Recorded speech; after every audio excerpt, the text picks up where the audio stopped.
Hey guys, welcome to the latest edition of the Muir Reflection. John from the John Muir Show here. And yesterday, the House Permanent Select Committee on Intelligence held a hearing with executives from various Silicon Valley giants, Twitter, Facebook, Google. And during this hearing, not surprisingly, these internet executives defended Section 230 of the Communications Decency Act. Which is a government protection for these companies that says that they cannot be held responsible for anything that is posted on their sites by various users of those sites. So like things that you would see in a comment section.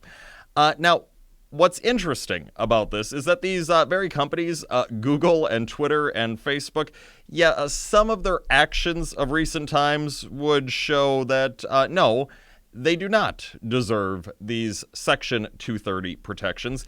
In the case of Google, Google has been talking about blacklisting The Federalist and Zero Hedge, a couple of media outlets that are on the political right.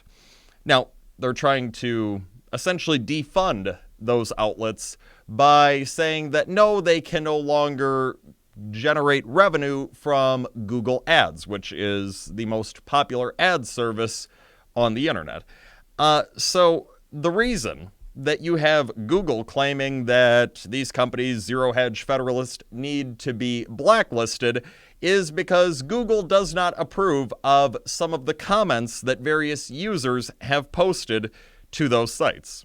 So what's essentially happening here is you have Google saying that the Federalist, Zero Hedge, that these media outlets that various Google elites disagree with politically, that they should be held responsible and should be punished for the comments of various users of those sites, but Google turns around and says, but us, the folks over at Google, we should not be held accountable for anything that any users do pertaining to our business. I mean, they're saying, hey, let's apply this standard, this harsh standard to our political adversaries, but it should not be applied, that same standard, to ourselves. I mean, total hypocrisy from Google. And in the case of Twitter and Facebook, those companies, including in some very notable cases in recent weeks, have gone around censoring political speech in various ways, censoring the political speech of various political opponents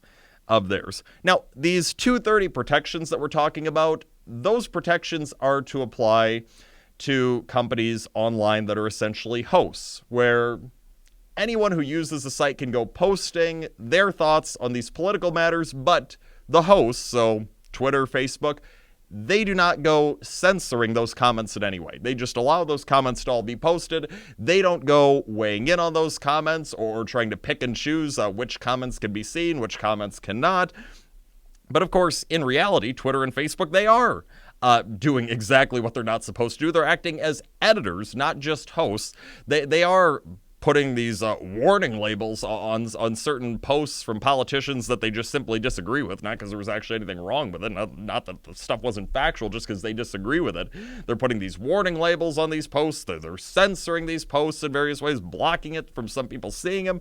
So no, Twitter and Facebook, they're not doing what they're supposed to do under Section 230. They are acting as editors, not strictly as hosts.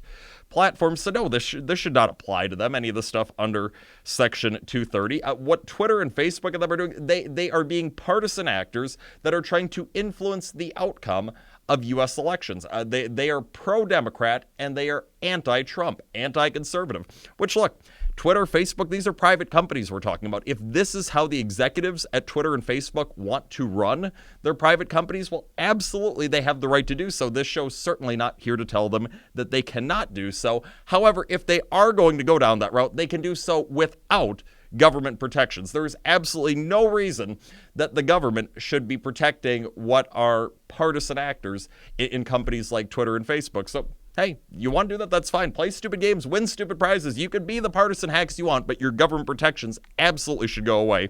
It seems that no one in Washington, D.C. ever does anything about it. Fortunately, we have someone who now is trying to do something about it. That would be U.S. Senator Josh Hawley, the Republican from Missouri, who has introduced legislation this week that would allow consumers to sue big tech companies if those companies make editorial judgments in their content that are not done in good faith. So at least someone in Washington, D.C. is trying to do something about it. Hats off to Senator Hawley. It's all the time that we have for today and for this week. The John Muir Show, each and every weekday, 8:40 a.m. on WTAQ, 9 a.m. WSAU and WHBL. Till next time, I'm out.